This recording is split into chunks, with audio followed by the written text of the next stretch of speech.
as a field, it is wonderful that we have in place our ethical guidelines that do state across disciplines. Every discipline says do not abandon your patients, even in the event of an incapacitation or death, have a continuity of care plan, and you have the legal and ethical obligations to protect medical records.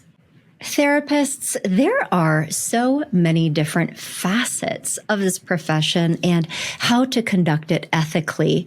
One of the most important is also one of the ones we're least likely to talk about, much less think about, which is what happens to our practices and our clients if we can't serve them anymore, sometimes suddenly.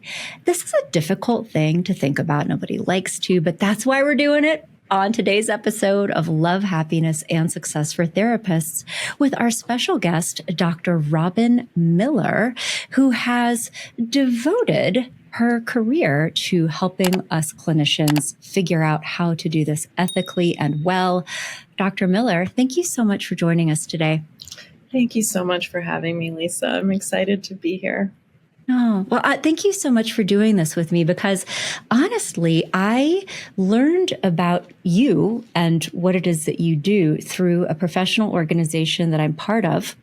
I had a colleague who was talking about her efforts to create some structure around her own end of life planning or potential incapacitation as a therapist and had been consulting with you. And I just had this realization like, oh, that's probably something that I should think about and that I hadn't really done it before. And so in learning and exploring, there's this whole other chapter of ethical practice that has not been on my radar. So I'm thinking probably not on the radar of a lot of our listeners. And here we are today to bring it into the light. So I'm glad to do this with you. Oh, well, thank you. I have found that people are really intrigued by this topic. Yeah. And it is one that we have kept quiet and kept in the shadows and only had to come together around, rarely when a group faces a challenge in their community. But then it goes back into the corner. So trying to normalize this, we all have to face our mortality. We all, as therapists, owe our clients that honesty, and we work with them in so many ways to tolerate what's intolerable socially. But this is a piece that most of us still shy away from, and we are doing our patients a disservice and our community, our profession a disservice. So I am trying to make it easier and make it something that we don't have to dread. I wonder if we could begin this conversation by giving you the opportunity just to share with our friends here in this conversation with us a little bit more about who you are, maybe your professional background, and some of your own personal/professional experiences that put this on your radar as being important. Absolutely. Yeah. So I am a psychologist and I've been in private practice for almost 25 years and I am a therapist. That's what I love to do. Yeah. I love to be in the room with one other person that I develop really powerful connections with and hopefully, see through in important ways, different stages of their lives. And I happily did that and would happily continue doing just that had circumstances not, gone the way that they did. But about 7 years ago, my closest friend and colleague, who we had done peer supervision together for 17 years, she called and said, I'm in the hospital. They found a tumor. Can you take my practice? And from that day, she never went back to her office again, and she died 6 weeks later. So this was very fast, very shocking of kind of a young and vibrant and seemingly healthy woman who also had been doing really meaningful, deep psychotherapy, long-term psychotherapy, with people that she cared so deeply about for a long time. And one of her, of course, amongst so many challenges when you face news like that, horrible, awful, unimaginable news, and certainly focused on her family, but she was really troubled by what was happening for her patients and felt a tremendous amount of guilt that she was like adding to their trauma in the loss of her in this way. And she wanted desperately to be able to call people herself. And I think, there's awareness now growing that, while some therapists have a diagnosis and hide it for as long as possible, and sometimes, disappear without having shared any of that, but they might have chosen to be able to have a goodbye process. She would have certainly wished to have done that, but it was so quick, and surgeries and pain medication and the exhaustion and the speed of it, she couldn't. And had to hold her back from it at times and really tell her, I've got this for you. So I did step in, and I can, pause there and tell you what I learned in step. Oh my gosh. No, I'm riveted. And, first of all, I'm so sorry for your loss. And, I'm sure that your friend must have been incredibly grateful for you and your support of her, but also in this very special way that sounds like only you could do, being able to help her in such a practical way with her clients. And I want to hear more of the story, but there are so many different things to unpack, including our culture as therapists around what we share, what we withhold. Is it okay to call clients and tell them personal? There's a lot here. So, what should we talk about next?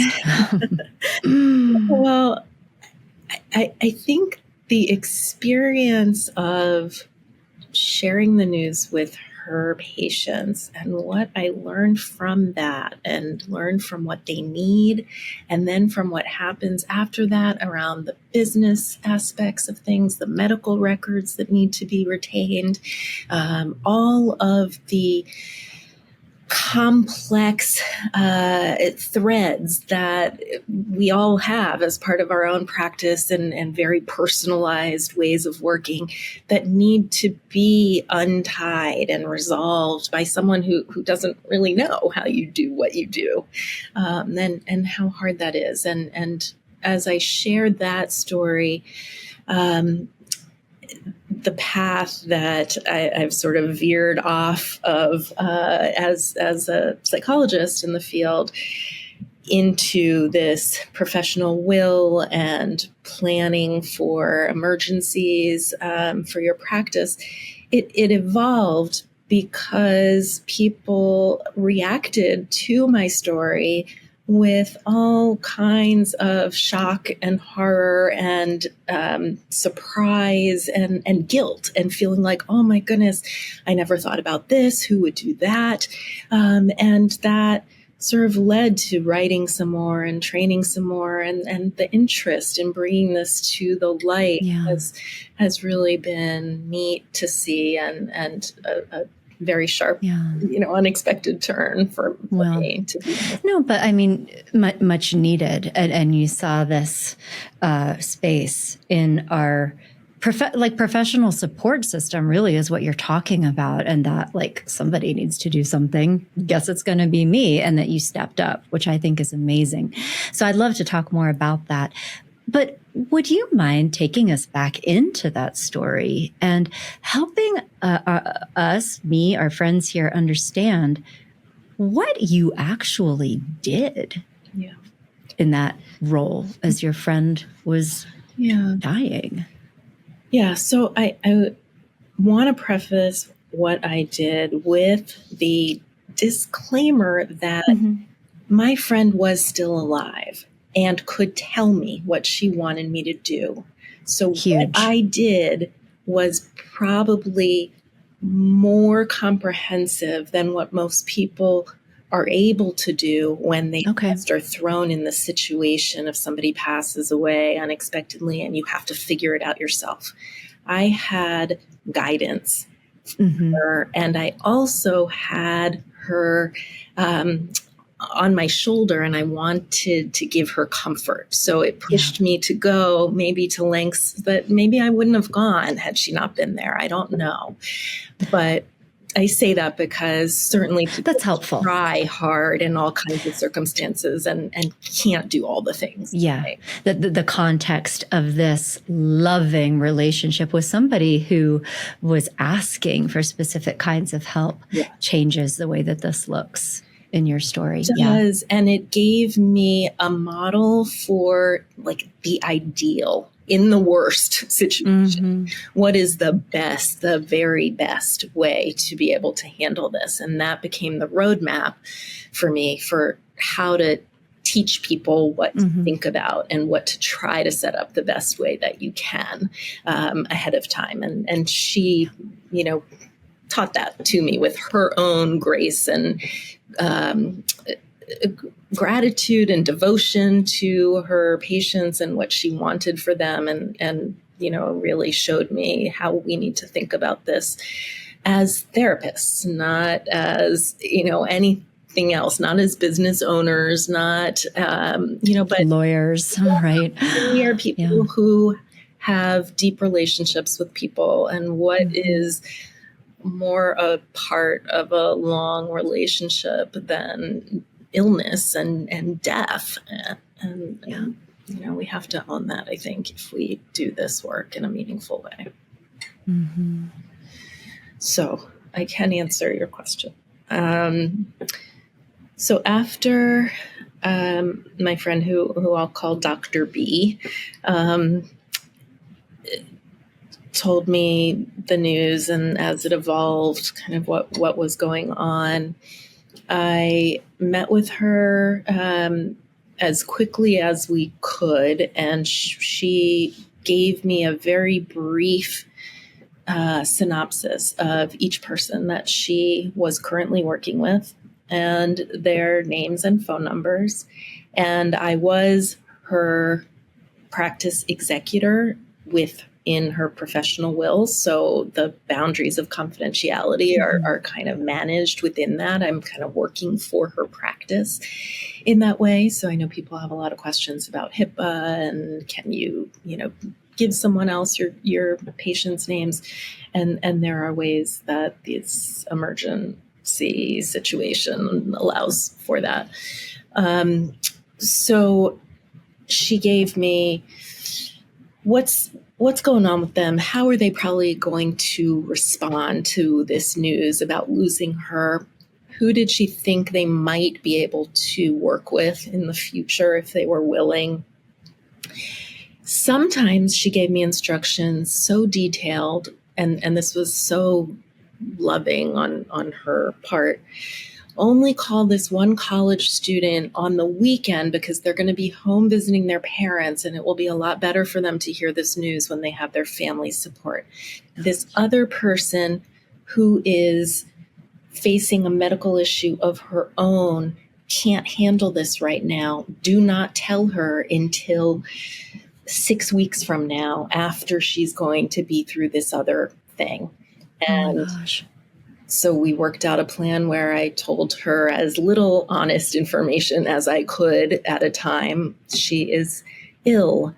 She is in the hospital. We don't know yet what's going on. It was all true, but not the whole truth until the very end, when I was able to tell her that this was terminal. And, but with such love and people in mind around, how to share with them. A paranoid person, she told me to call the person's father so that the father can tell the person rather than hearing it from a stranger on the phone, Right. thinking all through those things. So I wrote this list down. I spent my evenings after seeing my own patients phoning in order of their upcoming appointments to try and get people as quickly as possible before their appointments, and had very lengthy conversations with people. These are not quick, drop the bomb and hang up. This is, sit there in shocked silence and do some empathic murmuring and, trying not to cry myself at the same time. Just trying to be there for these people and let them know that she cared so deeply for them and that she wished she could say goodbye herself, and she would not want it to end this way, and put this plan in place because she wants them to continue in their own journey and succeed and thrive. And people were devastated. People said things like, she has meant more to me. She's taught me more than anyone did as a kid about emotions. She taught me the words for emotions. People have said she was so grounding and incredibly stabilizing for me. Please tell her how grateful I am to have had her in my life. It's important to remember that some people who are, working on relational things in therapy will also bring that maybe maladaptive relational style to the end. So somebody said, I will never see another therapist again. The person that I trusted for 10 years leaves me like that, something like that. I will never trust anyone again. And, was very angry and many, many months later reached out to me and apologized and said that she was so shocked and devastated by this. But, it gives you a flavor that, depending on what kind of practice someone has, high risk patients, grief and loss patients, and everybody else in between. But certain populations are at maybe higher risk for, decompensation or after this news. So we have to think carefully about, not only how can we see more and more people, and not only how can we know the best and latest cutting edge treatments for people because we care about them and we want to help them, but also then what happens if we aren't there and what do we need to put in place. So it's long-winded, but those people hard and difficult. And then it went into calling a ton of colleagues to try to find who had availability and then matching them and calling the patients back with a couple of names for each person, then going to our office and getting all of the records and storing them over the past 7 years, and depositing checks in her account per her husband's request for my help with that. And, on and on and on.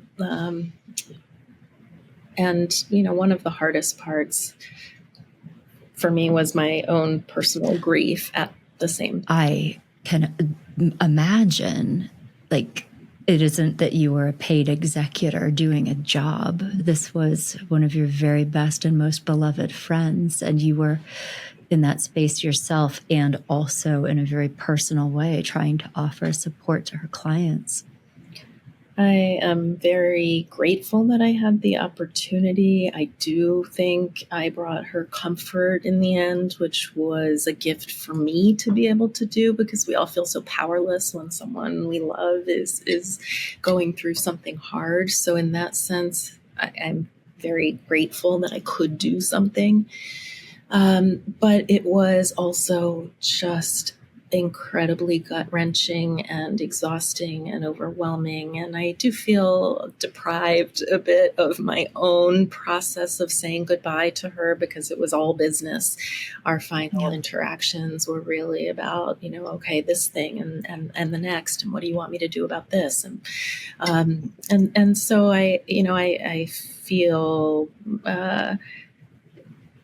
certainly lots of sadness. I think at times there was some resentment, that of course I wanted to do it and, gritted my teeth, but sometimes I feel like, I don't want to do this. I want to just be there with you. And it's to have your own practice and your own family obligations, like my own, life and people took a backseat for sure for many weeks as I was devoting my attention to what her patients needed and her practice. So that is what I learned, and that is what I then have taken to teaching lots of therapists about, and breaking it down into the stages of what needs to be addressed. From the first is triaging current patients and helping them get information and referrals and settled. And then there's the maybe business piece that's small but needs to be addressed. And then the last is record retention and administrative matters of the practice, and helping the family to take some of the burden off them in being able to do that. So important, and to have a roadmap and a project plan, and here's what to do. And one of the things I'm hearing I'm hearing so many things in your story, Dr. Robyn, how important it is to have an experienced therapist in that role, being the one talking to clients and managing the situation and supporting them through what might be a very obviously upsetting, traumatizing, to use your words, potentially destabilizing situation, so that it's not like you're just communicating information. It is managing something and also being able to assess, like, what do we need to do anything else right now? And really operating as a therapist in a crisis capacity. And so here's a question for you, because as we're talking, like many of our friends here that are with us, I'm like, yeah, I need to get a plan and do all of these things. And how would I handle it? But, my first instinct as you were talking is like, well, I know who I would ask. I have some beloved long-term professional colleagues and dear, dear friends that I would trust with my life. And I was like, that's who I would ask. But then, like, as we're talking, is that a good idea? Because of that personal overlap. And sorry, this may feel tangential. I promise it'll all come together.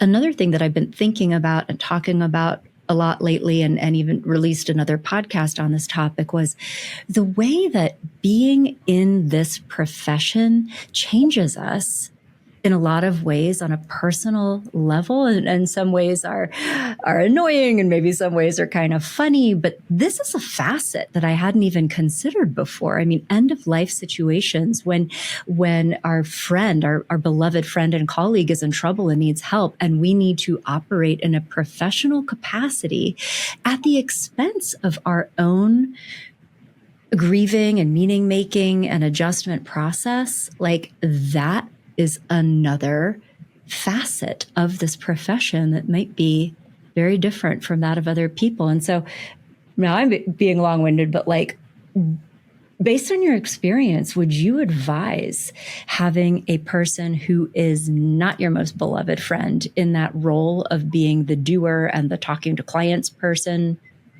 because of that? Yeah, that is so wise and thoughtful. And I too, with my friendship, we thought, I'll do it for you. You do it for me. We had set it up 20 years earlier. Of course, the person you trust and who knows you and knows your style and would be devoted, of course, that's the person we think should be in that position. And we've had no other option, really, as a profession. That is how it's been done, if it's been done at all. It's been kind of name a colleague and, typically a reciprocal arrangement. Yeah. Like a family member. If something happens to me, will you take my kids? Mm-hmm. Like that kind of conversation. And then we probably don't talk about it again until you get the phone call, right? And now it's real. And, oh God. Exactly. Yeah. And it is a tremendous burden, one done with love, but one that I have come to feel could be done better for the patient's sake, and spare your friends and family and colleagues from, just having, as you said, kind of their human needs, our needs to grieve a beloved friend, our needs to be there for family, for their family, for our family, to allow that to come first. It's really hard. We give a lot in this field, and this model had been set up where, we'll just give a little more. We'll just sacrifice a little more. And again, I'm glad to do that for a friend,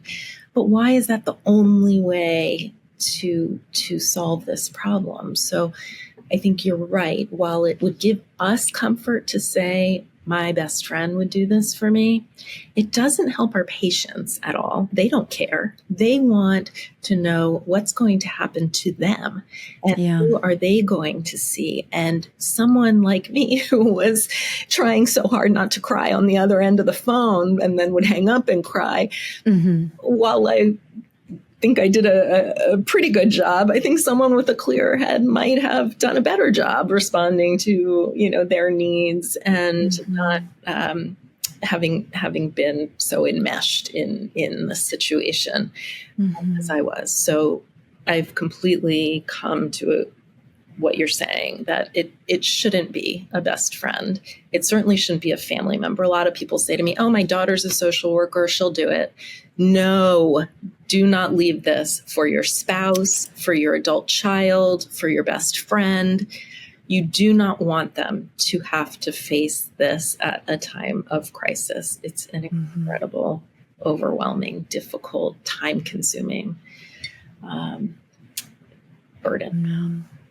I was thinking my mother was an angel on earth, and now she's a real angel. She made her transition about 5 years ago. And I tell you, there were months after that I was not okay.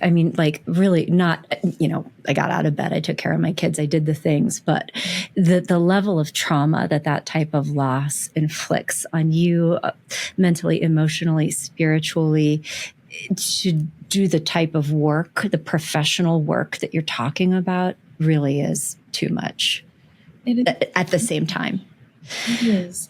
There are different ways of handling it. Some people are choosing to ask someone who's well outside their intimate space, and that can be done. But it's important, if you do that, to remember a couple things. One, a professional will is not a contract unless you make it so. So I can ask anybody, and they can say, yeah, sure. And I can write their name down that they said they're going to do it. That doesn't mean they're going to do it. And there's no backup. There's no teeth to this. In addition, think of what you are asking. And while they might not have the emotional attachment to be overwhelmed that way, will they have the actual time? I really think it's like 2 hours per active client to handle wrapping up your current work, between making calls to find referrals and talking to them on the phone and managing the records and and all those things. So if you are going to do that, make a provision that you would pay them. Yeah. And people make the mistake of thinking, okay, my estate will pay you your hourly rate for the work that you do. And they think that because they have a misconception about how much work it is. They think if it's going to take, 3 or 4 hours, sure, no problem. My estate will pay you your hourly rate. But if it's going to take 20 or 40 hours to dissolve your practice, you're talking about $10,000, $15,000 that unexpectedly your estate may owe a colleague who is doing this for you. Okay. That's very important to think about. And so then on the other side of that, while a beloved friend would do that out of love and commitment and a desire to help, somebody else would and should honestly get paid for a tremendous amount of fairly specialized work, and probably not many people's favorite work. True. Okay. But of course, the last thing you want to do is, burden a bereaved family. Oh, yeah. And so, yes, we do what we need to do for our friends. And of course, I would do it again. But with the perspective, I will share, two more things. So a couple months after this happened, really was just finishing up our work in resolving her practice. She had passed away. I found out that I had breast cancer. Oh my gosh. And so then my own mortality came to the forefront. And I think I navigated that really well because of what I had seen her go through and the grace that she brought. And my situation was nothing compared to hers. And I'm fine. And it was just, an unpleasant time for me, but not what she went through. But then again, another year went by and I needed to step in for another friend who had a medical crisis and thankfully did come back to her practice many months later, but needed to step in and tell all of her patients, we don't know how she's doing. We don't know if she's going to be okay. We don't know. And hold them for months until she came back. Some got referred out, some wanted to wait, some saw me, but doing everything for them. So then I really thought, this is a system that does not make sense. We are all highly trained, devoted, conscientious therapists. We put so much into building our practice with integrity, to learning the very best ways to treat people, highest standards of care. This is ridiculous to be leaving this to like a wish and a prayer that somebody might help us out and they might do it okay, and people won't fall through the cracks, and the records. There are so many pieces of this, and why would we not be, prudent and prepared and conscientious about this as well? Yeah. You're absolutely right. And it's this extremely obvious in some ways, but invisible to everybody, because I think the core assumption is that we are going to live forever, right? I mean, that's just how it feels to be a human. But you had these very powerful life experiences that helped expose this need. And so I want to talk more about some of the practical aspects of this, but could we backtrack to something that you brought up at the very beginning of our conversation that I think is also very salient here, related to our culture, and if it's okay to frame it in this way, our culture of secrecy. That's probably an overly dark way of saying it, but the fact that ethical therapists don't talk about themselves and their own lives and what's going on. And so, funnily enough, and you and I had planned this conversation a while ago, but I think it was yesterday or the day before yesterday. You may have seen this too. There was a new article in the New York Times that was talking about this. And the story was a therapist who was a psychoanalyst, actually, like an old fashioned, see you 5 days a week kind of psychoanalyst. So very, deep, long-term, close relationship with a client. Had been dealing with terminal pancreatic cancer, did not disclose anything about this to her clients. And her client, I think the client in the story might have gotten a phone call from the therapist saying, sorry, I have to cancel our next appointment, and just never called them back. And nobody ever got in touch with him. He attempted to call this therapist repeatedly, no answer, and it was just radio silence because there was no plan. This therapist had not communicated the possibility. And so the way the article was framed is, is it an ethical responsibility for therapists to be talking about I have cancer and this might be coming down the pipeline. I'm feeling hopeful, but just want you to know, how do you feel about that? Could that even be part of the work potentially? Versus this culture and this expectation that our whatever is our problem and that we do not, make our stuff anybody else's problem. Yeah. What are your thoughts about this? There isn't one right answer. Mm-hmm. Everyone has different boundaries. And certainly we deserve privacy as therapists. We don't owe it to people to tell them our most private or vulnerable. And what does it do to the dynamic too? If we have pancreatic cancer, can our clients then say, I'm so mad at my mother-in-law right now, and let me tell you about that, because then they feel that might change their experience of the work. And to your point, we also have the right to privacy.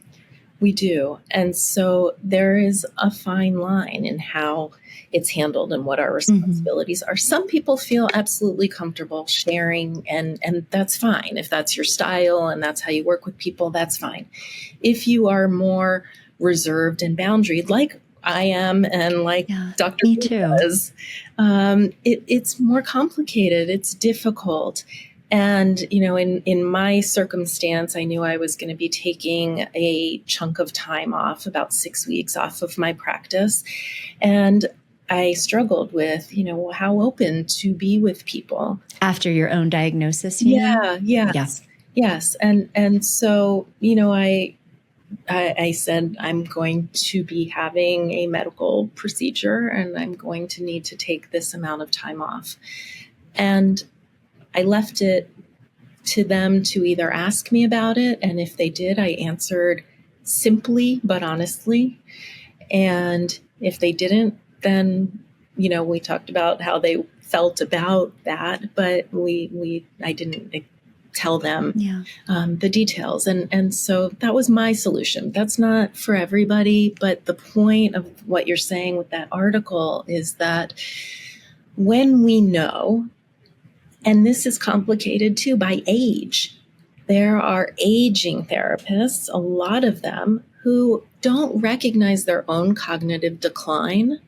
And what a good point. We could do this into our 80s, theoretically. We can and we should. Interesting. And there's no line that, we have to stop at. However, there are times people cross that line and their patients do, suffer from that.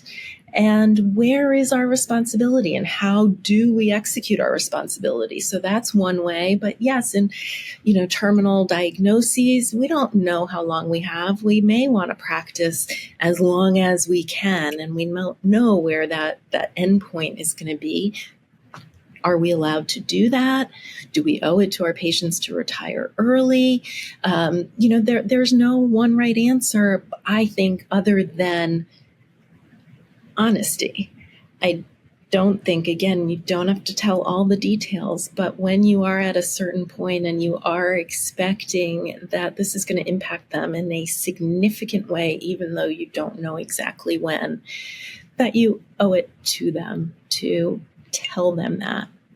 That's going to become part of the work one way or another. And if they choose to leave, that's their right. If you choose to end, that's your right. But it's part of the conversation. So interesting. Because even just that concept, in our ethical code includes impairment, right? But to your point too, how do we make good choices related to our own ability to function if part of it is cognitive impairment? And what are the systems or practices we could put in place to get some visibility into that? Or to have some type of professional support system. I mean, like at some point, we got to say, Dad, I'm taking the car keys, because like this isn't safe anymore. And Dad is like, what are you talking about? But like, does that type of thing need to happen to therapists at some point? What does that look like? Yeah, ethically, it's a similar dilemma. Practically, it's a bit different from what we're talking about here. Yeah. But I did want to circle back if I can. I want to make sure people know the different options that they have. So one is that I reference the one-to-one, find a colleague who's a little further out. That's one option.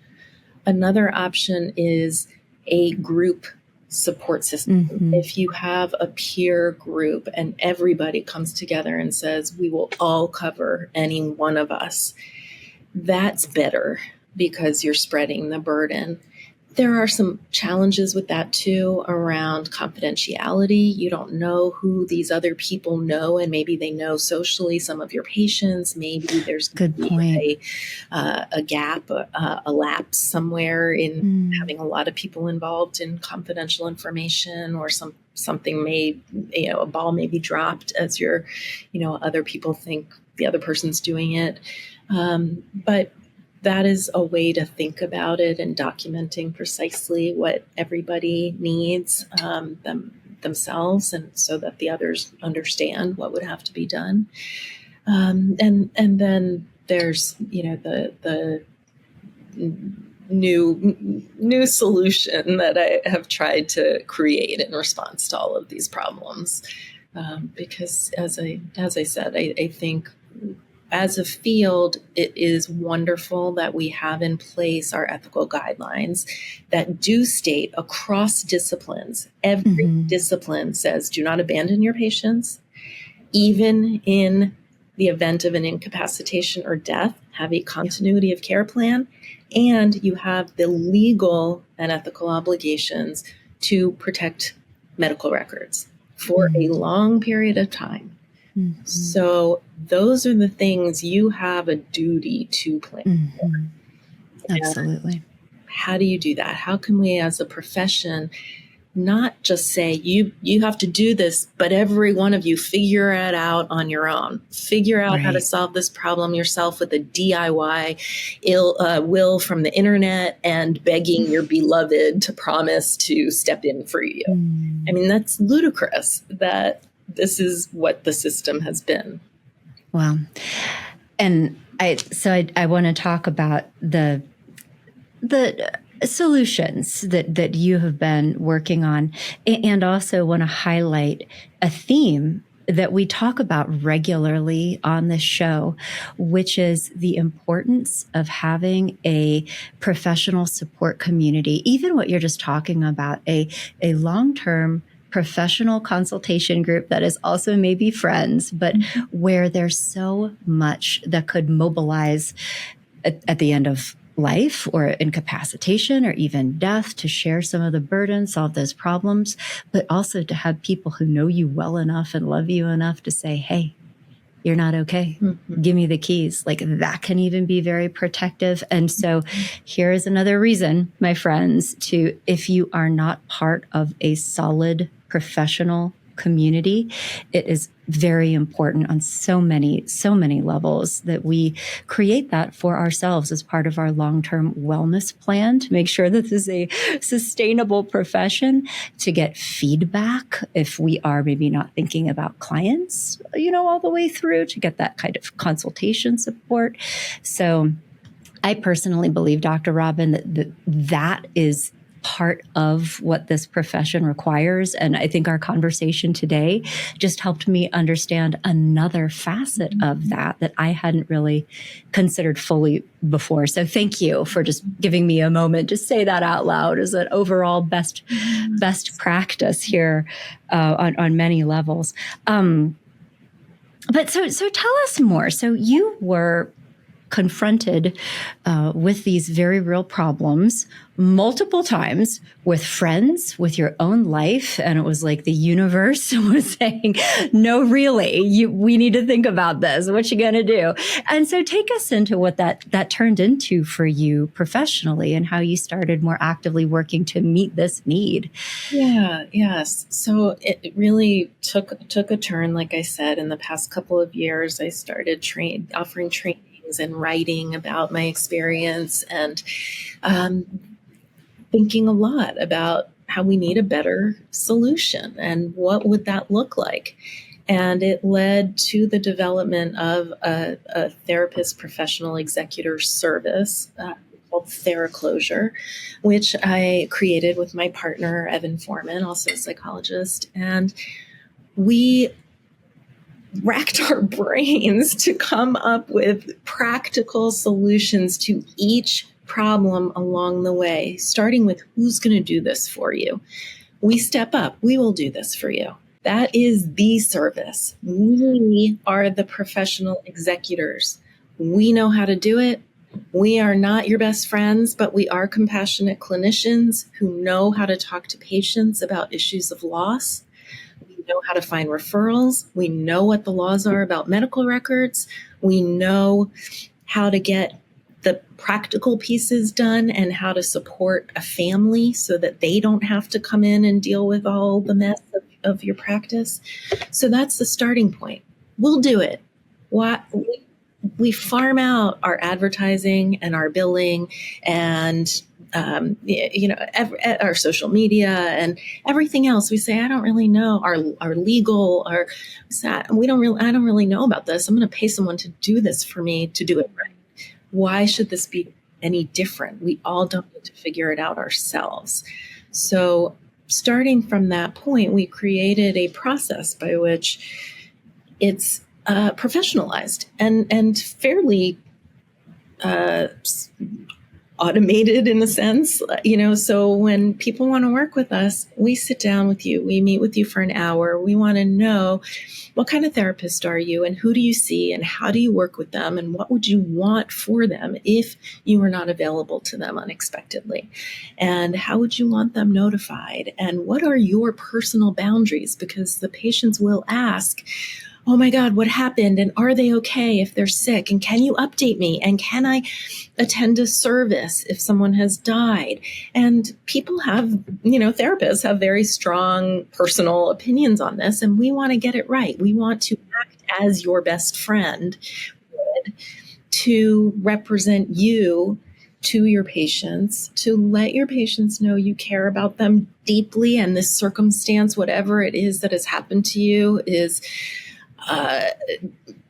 absolutely out of the blue, and you have had the forethought and the compassion and conscientiousness to put a plan in place to provide for their care, even though you are no longer able.